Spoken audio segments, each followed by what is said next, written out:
बिस्मिल्लाहिर्रहमानिर्रहीम। अस्सलाम वालेकुम नादरीन, आप यूट्यूब चैनल देख रहे हैं। मैं इमरान खान हूँ। नादरीन, नून लीग से बहुत बड़ी गलती हो गई है और ये गलती नवाज शरीफ की वजह से हुई है। गलती क्यों हुई, ये सारा कुछ किस तरीके से हुआ, अब हकायक सामने आए हैं और बहुत कम लोग ये जानते हैं कि एक्चुअली ये हुआ क्या, कैसे हुआ, इसका बैकग्राउंड क्या है। लेकिन सबसे पहले आप देखें कि इनसे गलती हुई क्या। पूरा पाकिस्तान ये समझता था और पूरी दुनिया ये समझती थी कि इमरान खान साहब को मिलिट्री एस्टेब्लिशमेंट मार रही है। जो भी इमरान खान साहब पे जुल्म और बर्बरियत हो रही है वो सब कुछ आसिम मुनीर फील्ड मार्शल करवा रहे हैं। इमरान खान साहब अपने मुंह से ये बात कई बार कह भी चुके हैं, लेकिन मियां नवाज शरीफ साहब के एडवेंचर ने और हुकूमत ने जो कुछ किया और जिस तरीके से इन्होंने पटिशन डाली है, नज़रसानी की अपील इन्होंने दायर की है और जैसे इन्होंने स्टेटमेंट दिए हैं, इन्होंने मिलिट्री एस्टेब्लिशमेंट की सारी कालक उठाकर अपने मुंह पर मान ली। ये सादी सादी बात है। यानी इमरान खान साहब को जर्नैल मार रहे हैं, ये हम सब जानते हैं, अच्छी तरह जानते हैं, लेकिन इन्होंने एक तरह से उन्हें फ्री हैंड दिया जर्नैलों को या आसिम मुनीर को कि जनाब आपकी ये वाली बदनामी भी हम अपने सर ले लेते हैं। और हुआ ये कि नवाज शरीफ की ख्वाहिश के ऊपर एक नज़रसानी की अपील तो दायर कर दी गई, लेकिन इसका नतीजा ये निकला कि वो जो कालक सिर्फ मिलिट्री एस्टेब्लिशमेंट के साथ चल रही थी वो नून लीग ने अपने मुंह पे अच्छी तरह मान ली। अब इसके अंदर दो किरदारों पे ज़्यादा तनकीद होती है। मैं बड़े अरसे से जब ये बात करता था ना, कई लोगों को तकलीफ होती थी। कई लोग कहते थे जी सारा कुछ सिर्फ आसिम मुनीर पे डालो। मैं ये कहता था कि याद रखिएगा नवाज शरीफ इसके अंदर सबसे बड़ा बेनिफिशरी है और नवाज शरीफ सबसे ज़्यादा ख्वाहिश रखता है इमरान खान साहब की जान को नुकसान पहुँचाने की। और फील्ड मार्शल आसिम मुनीर जो है वो इस सारे अमल को एग्जीक्यूट कर रहा है। फील्ड मार्शल आसिम मुनीर ने किया जो भी इमरान खान साहब के साथ हुआ, लेकिन नवाज शरीफ की बहुत बड़ी इसके लिए एक ख्वाहिश थी। अब यह कारनामा तो मिलिट्री एस्टेब्लिशमेंट का था, नून लीग ने अपने खाते में डाल लिया नवाज शरीफ की ख्वाहिश की वजह से।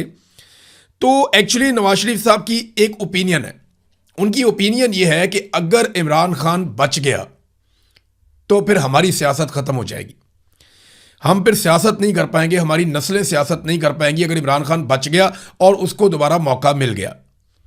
मियां साहब को यह लगता है कि अगर इमरान खान बाहर निकल आया तो दोबारा उसे अंदर डालना मुमकिन नहीं रहेगा। अगर लोगों ने इमरान खान को देखा, इमरान खान की आवाज़ सुनी, तो लोगों में एक नई एनर्जी पैदा हो जाएगी, एक नई ताकत पैदा हो जाएगी और फिर लोगों को रोकना मुश्किल हो जाएगा। एक उर्दू की कहावत है बहुत पुरानी, आंख ओझल पहाड़ ओझल। इसका सादा मतलब यह है जब आपको कुछ दिखाई नहीं ना देता या आप कुछ सुनते नहीं हैं तो फिर आहिस्ता आहिस्ता आप उस चीज़ को भूलने लगते हैं, चाहे वो पहाड़ जितनी बड़ी ही क्यों ना हो। और ये कहावत ठीक है। इमरान खान साहब को लोगों ने लगभग 3.5 साल 3.25 साल हो गए देखा ही नहीं। जब लोगों ने अपने लीडर को देखा ही नहीं, उसकी बात ही नहीं सुनी, उसकी आवाज़ ही नहीं सुनी और बाकी लीडरशिप से बड़ी बारीकी के साथ मुतनफ़र कर दिया गया। कुछ काम मिलिट्री एस्टेब्लिशमेंट ने कर दिया, कुछ काम जो है मौजूदा जो PDM की सरकार है उसने कर दिया, कुछ काम जो है जो कंप्रोमाइज़ हुए लोग उन्होंने कर दिया और बाकी रहता हुआ काम जो है वो पाकिस्तान तहरीक इंसाफ के अपने सोशल मीडिया ने भी कर दिया। तो नफरत तो बहुत फैली। अब इमरान खान एक ऐसा आदमी है जो सबके लिए काबिल कबूल है। नवाज शरीफ अच्छी तरह जानते हैं कि अगर इमरान खान किसी सूरत भी बाहर आ गए और उन्हें मौका मिल गया तो दोबारा इमरान खान साहब को अंदर डालना मुश्किल हो जाएगा। अगर ये आदमी हाथ से निकल गया तो ये हद से ज़्यादा ताकतवर हो जाएगा और यही एक ऐसा शख्स है जो इस निज़ाम और हुकूमत के खिलाफ पूरा मुल्क बाहर निकाल सकता है और कोई ये इस वक्त नहीं कर सकता। एक और चीज़ जो है जिस पे नवाज शरीफ साहब और उनके साथी बहुत परेशान हैं, वो सुप्रीम कोर्ट ऑफ पाकिस्तान के फैसले में एक लाइन है जिसमें सुप्रीम कोर्ट ऑफ पाकिस्तान ने यह कहा है कि तमाम केसेस भी इमरान खान साहब के लाए जाएं।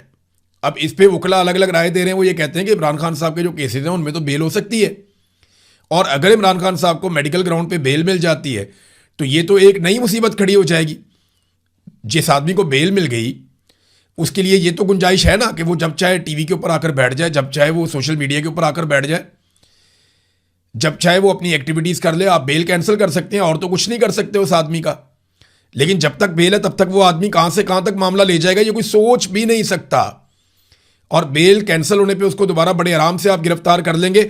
माजी के तजर्बात भी हैं। तो नवाज शरीफ साहब को इस बात का आइडिया है कि इमरान खान के लिए पूरा मुल्क निकल आएगा, जबकि नवाज शरीफ के लिए कोई नहीं निकला था। ये बात मैं नहीं कह रहा, ये बात ख्वाजा मोहम्मद आसिफ ने उस वक्त कही थी जब नवाज शरीफ साहब जो हैं वो अस्पताल पहुंचे और अस्पताल में रहे, लेकिन लोग उनके लिए नहीं निकले, लोगों ने उनके लिए डंडे नहीं खाए, लोगों ने उनके लिए कुर्बानी नहीं दी। ख्वाजा आसिफ ने क्या कहा था काशिफ अब्बासी साहब से बात करते हुए, ये सुने, आपको आइडिया हो जाएगा कि नवाज शरीफ डरते क्यों हैं। हम मियां नवाज शरीफ 10 दिन 12 दिन 15 दिन उधर हॉस्पिटल में रहता है, एक दिन भी 100 से ज्यादा बंदा बाहर हॉस्पिटल में इकट्ठा नहीं हुआ।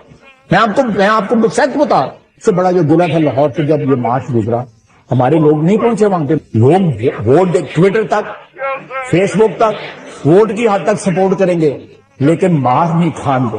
लेकिन मार कहते जी मार खाने कोई नहीं आता, 100 बंदा भी नवाज शरीफ के लिए नहीं निकला, ये ख्वाजा आसिफ ने कहा। और इमरान खान के लिए ज़रा किसी जगह छोटी सी चीज़ होती है, इतनी फस्तायत और जुल्म के बावजूद हज़ारों लोग निकल आते हैं, बहुत बड़ी तादाद में लोग निकल आते हैं। 3 दफ़ा तो लोग इस्लामाबाद की तरफ बढ़ गए, और छोटी सी बात होती है बगैर लीडरशिप के लोग निकल आते हैं। जेल के बाहर इतनी बड़ी तादाद में लोग इकट्ठे होते हैं, तो नवाज शरीफ के लिए लोग नहीं निकलते थे। ख्वाजा आसिफ ने कहा था कि हमारे लोग नवाज शरीफ के लिए बाहर नहीं आ रहे, वोट शोट डाल देते हैं, लेकिन कोई नवाज शरीफ के लिए मार खाने के लिए तैयार नहीं है। और इमरान खान के लिए इतने सारे लोगों ने अपनी जान दे दी है। 100 से ज़्यादा लोग तो ऐसे हैं जिन्होंने गोलियां ही खा ली हैं, बहुत सारे उनमें शहीद हो गए और बहुत सारे उनमें ज़ख्मी हैं। कई गोलियों के जख्म लेकर सारी ज़िंदगी के लिए ये रोग साथ ले जा चुके हैं। लेकिन इमरान खान के लिए लोगों ने ये किया। नवाज शरीफ को इस बात का डर है कि उसके लिए लोग कभी नहीं निकले, इमरान खान के लिए निकलेंगे, लिहाजा इमरान खान साहब को जितना हो सकता है दबा दो। जबकि फील्ड मार्शल आसिम मुनीर ने यह सारा कुछ किया है। जो भी इमरान खान साहब के साथ हुआ है ना, उसके लिए जो सबसे बड़ा रिस्पॉन्सिबल आदमी है वो फील्ड मार्शल आसिम मुनीर। और ये मैं नहीं कह रहा, ये इमरान खान साहब खुद कहते रहे, एक मरतबा नहीं कहा, उन्होंने कई मरतबा ये बात कही है कि मुझे कुछ हुआ या मेरी बीवी को कुछ हुआ तो उसके लिए जिम्मेदार फील्ड मार्शल आसिम मुनीर होंगे। अब नादरीन, ये भी एक मुमकिनात में से है कि हुकूमत ये जो मज़ामत कर रही है और कोशिश कर रही है इससे बाज आ जाए। वजह मैं आपको बताता हूँ, हुआ ये था कि जिस वक्त नवाज शरीफ को ये पता चलता है कि जनाब इमरान खान साहब को अदालत ने ऑर्डर दे दिया कि उन्हें अस्पताल में मुंतकिल किया जाए, तो इनके तोते उड़ गए। फिर इनके करीबी साथी अचानक से कहना शुरू हो गए नवाज शरीफ के खिलाफ साजिश शुरू हो गई है। अब वो नासिर भट्ट साहब हैं, वो बदस्तूर बज़िद हैं कि मैं बता नहीं सकता कि साजिश क्या हुई है, लेकिन नवाज शरीफ के खिलाफ साजिश शुरू हो गई है जो बेनकाब होगी। देखिए, जो साजिश थी ना, वो तो रजीम चेंज ऑपरेशन एक साजिश थी। जाली फार्म 47 पर बनने वाली हुकूमत जो है वो एक साजिश के नतीजे में बनी थी। साजिश तो बल्ले का निशान छीनना थी। साजिश तो यास्मीन राशिद से हार कर नवाज शरीफ का MNA बनना एक बहुत बड़ी साजिश थी। साजिश तो वो थी जिसमें मखसूस नशस्तें छीन ली गई, वो भी साजिश थी। जिसमें फौजी अदालतों से सिविलियंस का ट्रायल करवाया गया। ज़बरदस्ती तरामीम करके आइन का हुलिया बिगाड़ना एक बहुत बड़ी साजिश थी। इमरान खान की बदतरीन कैद तन्हाई और उसकी जान से खेलना, ये एक बहुत बड़ी साजिश है। और ये सारी इस तरह की बेशुमार साजिशें हैं, और इन तमाम साजिशों के ताने बाने जाकर मिलते हैं जाती उमरा से और वहाँ के मकीनों से। ये है नादरीन साजिश की सूरत हाल। अब ऐसा लगता है कि PMLN जो है वो प्रेशर में शायद अपने मौक़िफ़ से कुछ पीछे हट जाए, क्योंकि सुप्रीम कोर्ट के फैसले पे अमल दरामद नहीं करेंगे तो तौहीन अदालत की कार्रवाई भी हो सकती है। और ये बात डॉक्टर उज़मा खान जो हैं उनके वकील ने भी की है। और खालिद यूसुफ चौधरी साहब ने यह कहा कि हमने हर तरफ ये ऑर्डर लेकर भिजवा दिया है और लेटर भी लिख दिया है।